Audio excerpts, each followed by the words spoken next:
الله أكبر. الحمد لله رب العالمين الرحمن الرحيم مالك يوم الدين إياك نعبد وإياك نستعين اهدنا الصراط المستقيم صراط الذين أنعمت عليهم غير المغضوب عليهم ولا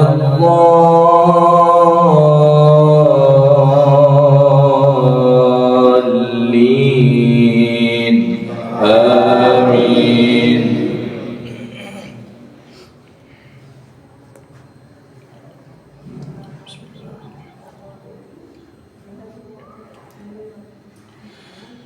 ألف لام ميم را تلك آيات الكتاب والذي أنزل إليك من ربك الحق ولكن أكثر الناس لا يؤمنون. الله الذي رفع السماوات بغير عمد ترونها ثم استوى على العرش وسخر الشمس والقمر كل يجري لأجل مسمى يدبر الأمر يفصل الآيات لعلكم بلقاء ربكم توقنون. وهو الذي مد الأرض وجعل فيها رواسي وأنهارا ومن كل الثمرات جعل فيها زوجين اثنين يغشي الليل النهار إن في ذلك لآيات لقوم يتفكرون. وفي الأرض قطع متجاورات وجنات من أعناب وزرع ونخيل صنوان وغير صنوان يسقى بماء واحد ونفضل بعضها على بعض في الأكل إن في ذلك لآيات لقوم يعقلون. وإن تعجب فعجب قولهم أإذا كنا ترابا أإنا لفي خلق جديد أولئك الذين كفروا بربهم وأولئك الأغلال في أعناقهم وأولئك أصحاب النار هم فيها خالدون. ويستعجلونك بالسيئة قبل الحسنة وقد خلت من قبلهم المثلات وإن ربك لذو مغفرة للناس على ظلمهم وإن ربك لشديد العقاب. ويقول الذين كفروا لولا أنزل عليه آية من ربه إنما أنت منذر ولكل قوم هاد. الله يعلم ما تحمل كل أنثى وما تغيظ الأرحام وما تزداد وكل شيء عنده بمقدار. عالم الغيب والشهادة الكبير المتعال سواء منكم من أسر القول ومن جهر به ومن هو مستخف بالليل وسارب بالنهار له معقبات من بين يديه ومن خلفه يحفظونه من أمر الله إن الله لا يغير ما بقوم حتى يغيروا ما بأنفسهم وإذا أراد الله بقوم سوءا فلا مرد له وما لهم من دونه من وال. ويسبح الرعد بحمده وما لهم من دونه من وال هو الذي يريكم البرق خوفا وطمعا وينشئ السحاب الثقال ويسبح الرعد بحمده والملائكة من خيفته ويرسل الصواعق فيصيب بها من يشاء وهم يجادلون في الله وهو شديد المحال له دعوة الحق والذين يدعون من دونه لا يستجيبون لهم بشيء إلا كباسط كفيه إلى الماء ليبلغ فاه وما هو ببالغه وما دعاء الكافرين إلا في ضلال له دعوة الحق والذين يدعون من دونه لا يستجيبون لهم بشيء إلا كباسط كفيه إلى الماء ليبلغ فاه وما هو ببالغه وما دعاء الكافرين إلا في ضلال ولله يسجد من في السماوات والأرض طوعا وكرها وظلالهم بالغدو والآصال قل من رب السماوات والأرض قل الله قل أفاتخذتم من دونه أولياء لا يملكون لأنفسهم نفعا ولا ضرا قل هل يستوي الأعمى والبصير أم هل تستوي الظلمات والنور أم جعلوا لله شركاء خلقوا كخلقه فتشابه الخلق عليهم قل الله خالق كل شيء وهو الواحد القهار أنزل من السماء ماء فسالت أودية بقدرها فاحتمل السيل زبدا رابيا ومما يوقدون عليه في النار ابتغاء حلية أو متاع زبد مثله كذلك يضرب الله الحق والباطل فأما الزبد فيذهب جفاء وأما ما ينفع الناس فيمكث في الأرض كذلك يضرب الله الأمثال للذين استجابوا لربهم الحسنى والذين لم يستجيبوا له لو أن لهم ما في الأرض جميعا ومثله معه لافتدوا به أولئك لهم سوء الحساب ومأواهم جهنم وبئس المهاد أفمن يعلم أنما أنزل إليك من ربك الحق كمن هو أعمى إنما يتذكر أولو الألباب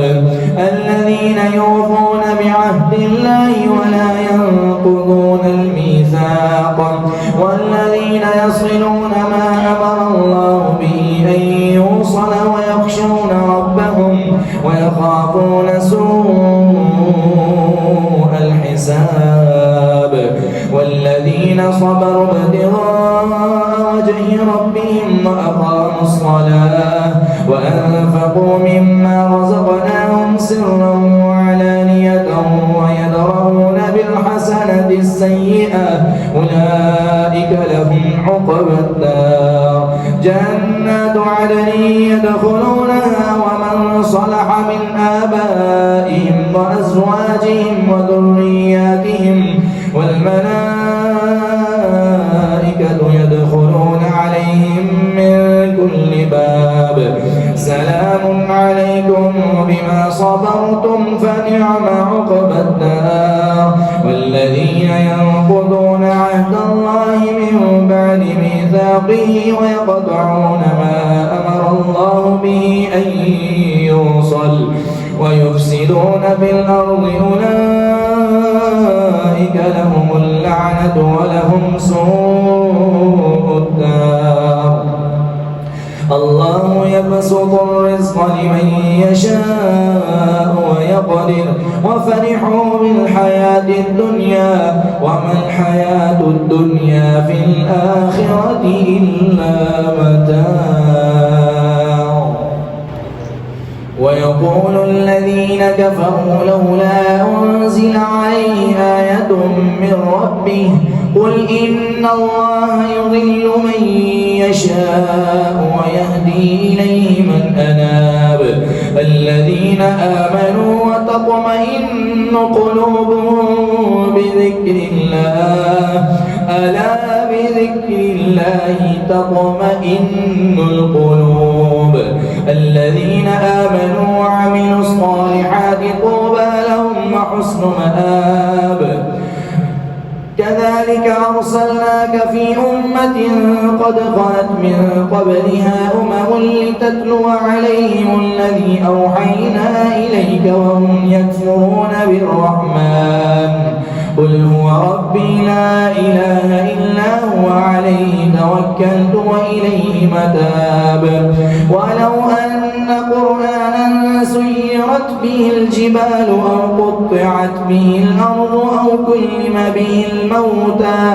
بل لله الأمر جميعا أفلم ييأس الذين آمنوا أن لو يشاء الله لهدى الناس جميعا ولا يزال الذين كفروا تصيبهم بما صنعوا قارعة أو تحل قريبا من دارهم حتى يأتي وعد الله إن الله لا يخلف الميعاد. ولقد استهزئ برسل من قبلك فأمليت للذين كفروا ثم أخذتهم فكيف كان عقاب. أفمن هو قائم على كل نفس بما كسبت وجعلوا لله شركاء قل سموهم أم تنبئونه بما لا يعلم في الأرض أو بظاهر من القول بل زين للذين كفروا مكرهم وصدوا عن السبيل ومن يضلل الله فما له من هاد لهم عذاب في الحياة الدنيا ولعذاب الآخرة أشق وما لهم من الله من واق. مثل الجنة التي وعد المتقون تجري من تحتها الأنهار أكلها دائم وظلها تلك عقبى الذين اتقوا وعقبى الكافرين النار. والذين آتيناهم الكتاب يفرحون بما أنزل إليك ومن الأحزاب من ينكر بعضه قل إنما أمرت أن أعبد الله ولا أشرك به إليه أدعو وإليه مآب. وكذلك أنزلناه حكما عربيا ولئن اتبعت أهواءهم بعدما جاءك من العلم ما لك من الله من ولي ولا واق. ولقد أرسلنا رسلا من قبلك وجعلنا لهم أزواجا وذرية وما كان لرسول أن يأتي بآية إلا بإذن الله لكل أجل كتاب يمحو الله ما يشاء ويثبت وعنده أم الكتاب. وإما نرينك بعض الذي نعدهم أو نتوفينك فإنما عليك البلاغ وعلينا الحساب. أولم يروا أنا نأتي الأرض ننقصها من أطرافها والله يحكم لا معقب معقب لحكمه وهو سريع الحساب. وقد مكر الذين من قبلهم فلله المكر جميعا يعلم ما تكسب كل نفس وسيعلم الكفار لمن عقبى الدار. وقد مكر الذين من قبلهم فلله المكر جميعا يعلم ما تكسب كل نفس وسيعلم الكفار لمن عقبى الدار. ويقول الذين كفروا لست مرسلا قل كفى بالله شهيدا بيني وبينكم ومن عنده علم الكتاب. بسم الله الرحمن الرحيم. ألف لام را كتاب أنزلناه إليك لتخرج الناس من الظلمات إلى النور بإذن ربهم إلى صراط العزيز الحميد. الله الذي له ما في السماوات وما في الأرض وويل للكافرين من عذاب شديد. الذين يستحبون الحياة الدنيا على الآخرة ويصدون عن سبيل الله ويبغونها عوجا أولئك في ضلال بعيد. وما أرسلنا من رسول إلا بلسان قومه ليبين لهم فيضل الله من يشاء ويهدي من يشاء وهو العزيز الحكيم. ولقد أرسلنا موسى بآياتنا أن أخرج قومك من الظلمات إلى النور وذكرهم بأيام الله إن في ذلك لآيات لكل صبار شكور. وإذ قال موسى لقومه اذكروا نعمة الله عليكم إذ أنجاكم من آل فرعون يسومونكم سوء العذاب ويذبحون أبناءكم ويستحيون نساءكم وفي ذلكم بلاء من ربكم عظيم. وإذ تأذن ربكم لئن شكرتم لأزيدنكم ولئن كفرتم إن عذابي لشديد. وقال موسى إن تكفروا أنتم ومن في الأرض جميعا فإن الله لغني حميد. ألم يأتكم نبأ الذين من قبلكم قوم نوح وعاد وثمود والذين من بعدهم لا يعلمهم إلا الله جاءتهم رسلهم بالبينات فردوا أيديهم في أفواههم وقالوا إنا كفرنا بما أرسلتم به وإنا لفي شك مما تدعوننا إليه مريب. قالت رسلهم أفي الله شك فاطر السماوات والأرض يدعوكم ليغفر لكم من ذنوبكم ويؤخركم إلى أجل مسمى قالوا إن أنتم إلا بشر مثلنا تريدون أن تصدونا عما كان يعبد آباؤنا فأتونا بسلطان مبين. قالت لهم رسلهم إن نحن إلا بشر مثلكم ولكن الله يمن على من يشاء من عباده وما كان لنا أن نأتيكم بسلطان إلا بإذن الله وعلى الله فليتوكل المؤمنون. وما لنا ألا نتوكل على الله وقد هدانا سبلنا ولنصبرن على ما آذيتمونا وعلى الله فليتوكل المتوكلون.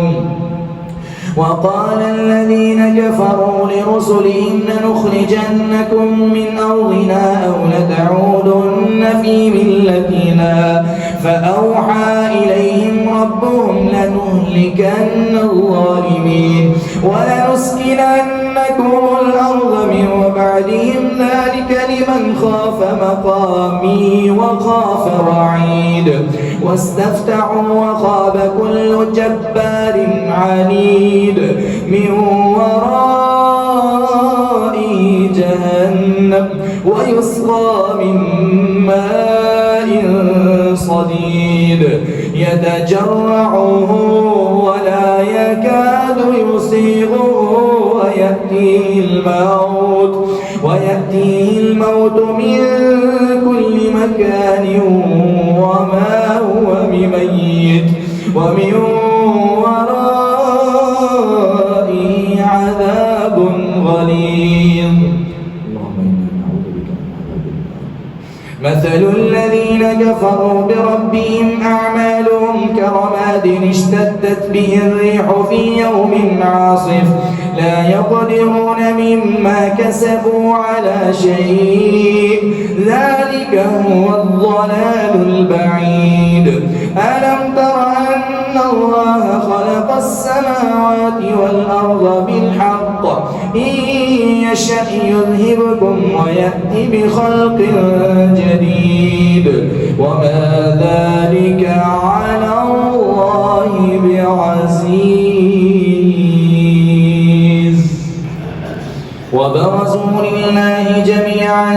فقال الضعفاء للذين استكبروا إنا كنا لكم تبعا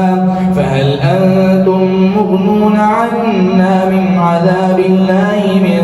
شيء قالوا لو هدانا الله لهديناكم سواء علينا أجزعنا أم صبرنا ما لنا من محيص. وقال الشيطان لما قضي الأمر إن الله وعدكم وعد الحق ووعدتكم فأخلفتكم وما كان لي عليكم من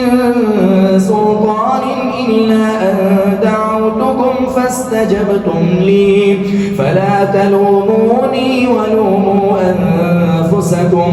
ما أنا بمصرخكم وما أنتم بمصرخي إني كفرت بما أشركتمون من قبل وإن الظالمين لهم عذاب أليم. وأدخل الذين آمنوا وعملوا الصالحات جنات تجري من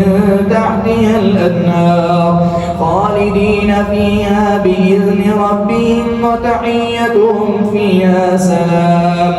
ألم تر كيف ضرب الله مثلا كلمة طيبة كشجرة طيبة أصلها ثابت وفرعها في السماء تؤتي أكلها كل حين بإذن ربها ويضرب الله الأمثال للناس لعلهم يتذكرون. ومثل كلمة خبيثة كشجرة خبيثة اجتثت من فوق الأرض وما لها من قرار. ومثل كلمة خبيثة كشجرة خبيثة اجتثت من فوق الأرض ما لها من قرار يثبت الله الذين آمنوا بالقول الثابت في الحياة الدنيا ويضل الله الظالمين ويفعل الله ما يشاء. ألم تر إلى الذين بدلوا نعمة الله كفرا وأحلوا قومهم دار البوار جهنم يصلونها وبئس القرار. وجعلوا لله أندادا ليضلوا عن سبيله قل تمتعوا فإن مصيركم إلى النار. قل لعبادي الذين آمنوا يقيموا الصلاة وينفقوا مما رزقناهم سرا وعلانية من قبل أن يأتي يوم لا بيع فيه ولا خلال. الله الذي خلق السماوات والأرض وأنزل من السماء ماء فأخرج به من الثمرات رزقا لكم وسخر لكم الفلك لتجري في البحر بأمره وسخر لكم الأنهار وسخر لكم الشمس والقمر دائبين وسخر لكم الليل والنهار وآتاكم من كل ما سألتموه وإن تعدوا نعمة الله لا تحصوها إن الإنسان لظلوم كفار وإذ قال إبراهيم رب اجعل هذا البلد آمنا واجنبني وبني أن نعبد الأصنام رب إنهن أضللن كثيرا من الناس فمن تبعني فإنه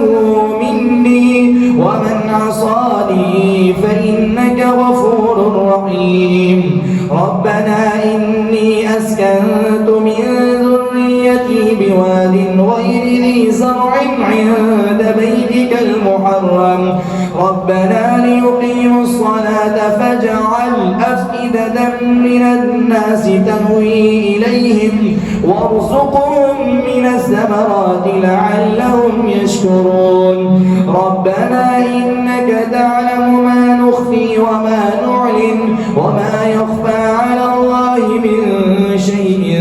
في الأرض ولا في السماء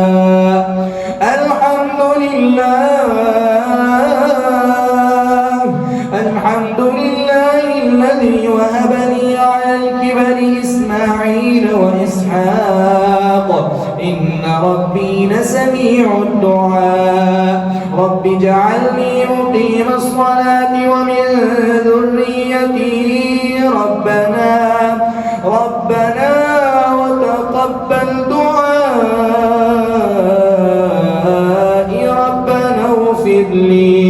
ربنا اغفر لي ولوالدي وللمؤمنين يوم يقوم الحساب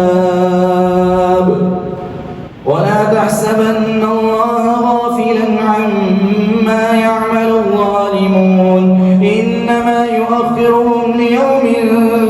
تشخص فيه الأبصار مهطعين مقنعي رؤوسهم لا يرتد إليهم طرفهم وأفئدتهم هواء وأنذر الناس يوم يأتيهم العذاب فيقول الذين ظلموا ربنا أخرنا إلى أجل قريب نجب دعوتك ونتبع الرسل أولم تكونوا أقسمتم من قبل ما لكم من زوال وسكنتم في مساكن الذين ظلموا أنفسهم وتبين لكم كيف فعلنا بهم وضربنا لكم الأمثال وقد مكروا مكرهم وعند الله مكرهم وإن كان مكرهم لتزول منه الجبال فلا تحسبن الله مخلف وعده رسله إن الله عزيز ذو انتقام يوم تبدل الأرض غير الأرض والسماوات وبرزوا لله الواحد القهار وترى المجرمين يومئذ مقرنين في الأصفاد سرابيلهم من قطران وتغشى وجوههم النار ليجزي الله كل نفس بما كسبت إن الله سريع الحساب هذا بلاغ للناس ولينذروا به وليعلموا أنما هو إله واحد وليذكر أولو الألباب بسم الله الرحمن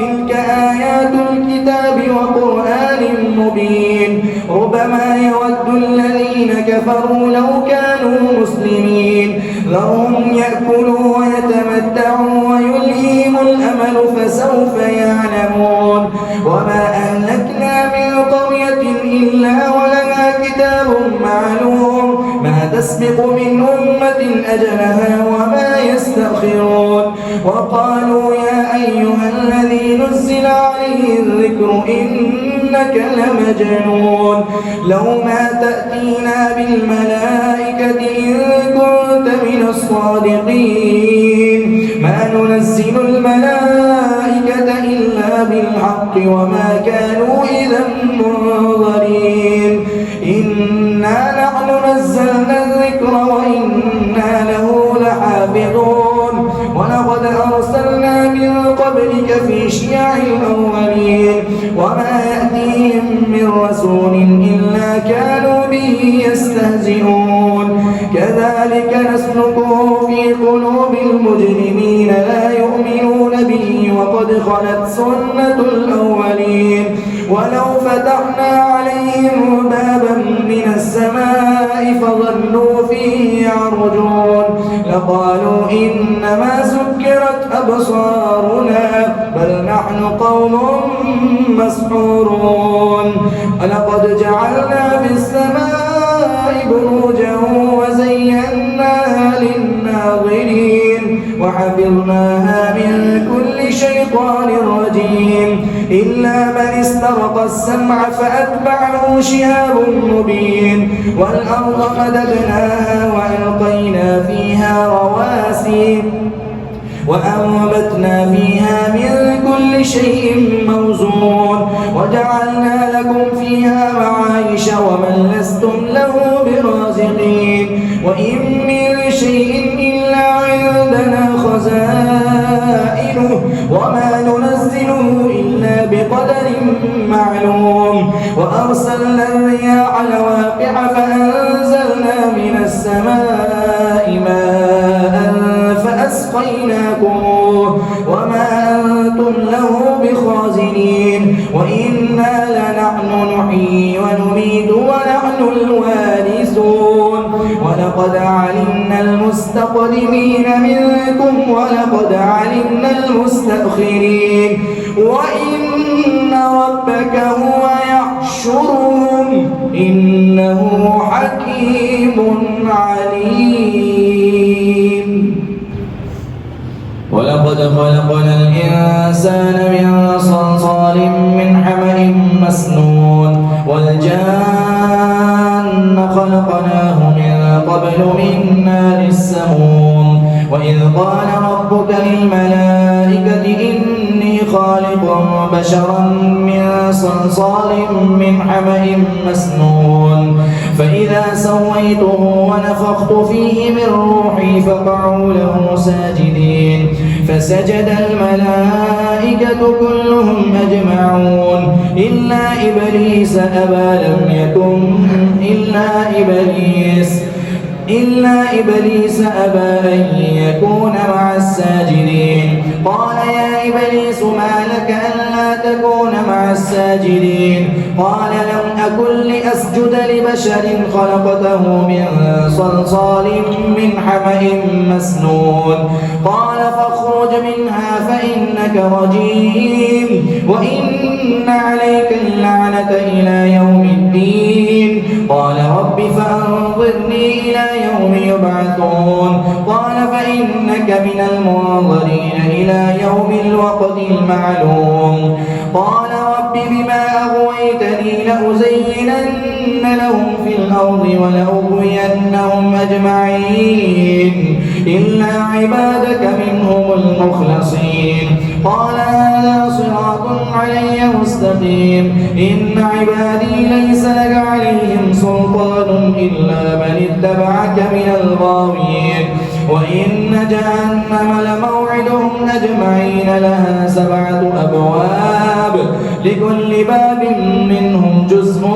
مقسوم إن المتقين في جنات وعيون ادخلوها بسلام آمنين ونزعنا ما في صدورهم من غل إخوانا على سرر متقابلين لا يمسهم فيها نصب وما هم منها بمخرجين نبئ عبادي أني أنا الغفور الرحيم وأن عذابي هو العذاب الأليم ونبئهم عن ضيف إبراهيم إذ دخلوا عليه فقالوا سلاما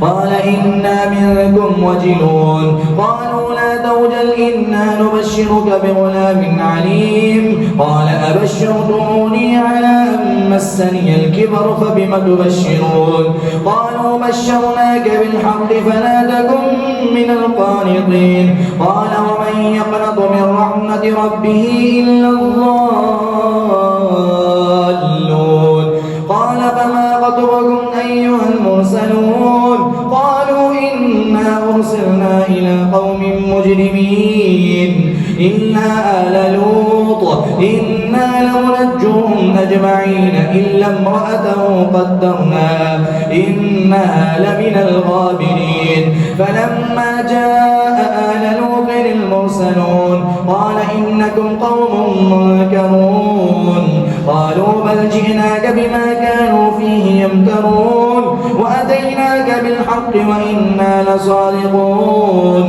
فأسر بأهلك بقطع من الليل واتبع أدبارهم ولا يلتفت منكم أحد وامضوا حيث تؤمرون وقضينا إليه ذلك الأمر أن دابر هؤلاء مقطوع مصبحين وجاء أهل المدينة يستبشرون قال إن هؤلاء ضيفي فلا تفضحون فاتقوا الله ولا تخزون قالوا أولم ننهك عن العالمين قال هؤلاء بناتي إن كنتم فاعلين لعمرك إنهم لفي سكرتهم يعمهون فأخذتهم الصيحة مشرقين فجعلنا عاليها سافلها وأمطرنا عليها حجارة من سجيل إن في ذلك لآيات للمتوسمين وإنها لبسبيل مقيم إن في ذلك لآية للمؤمنين وإن كان أصحاب الأيكة لظالمين فانتقمنا منهم وإنهما لبإمام مبين ولقد كذب أصحاب الحجر المرسلين وآتيناهم آياتنا فكانوا عنها معرضين وكانوا ينحتون من الجبال بيوتا آمنين فأخذتهم الصيحة مصبحين فما أغنى عنهم ما كانوا يكسبون وما خلقنا السماوات والأرض وما بينهما إلا بالحق وإن الساعة لآتية فاصفح الصفح الجميل إن ربك هو الخلاق العليم ولقد آتيناك 7 من المثاني والقرآن العظيم لا تمدن عينيك إلى ما متعنا به أزواجا منهم ولا تحزن عليهم واخفض جناحك للمؤمنين وقل إني أنا النذير المبين كما أنزلنا على المقتسمين الذين جعلوا القرآن عظيم فوربك لنسألنهم أجمعين عما كانوا يعملون فاصدع بما تؤمر وأعرض عن المشركين إنا كفيناك المستهزئين الذين يجعلون مع الله إلها آخر فسوف يعلمون ولقد نعلم أنك يضيق صدرك بما يقولون فسبح بحمد ربك وكن من الساجدين واعبد ربك حتى يأتيك اليقين.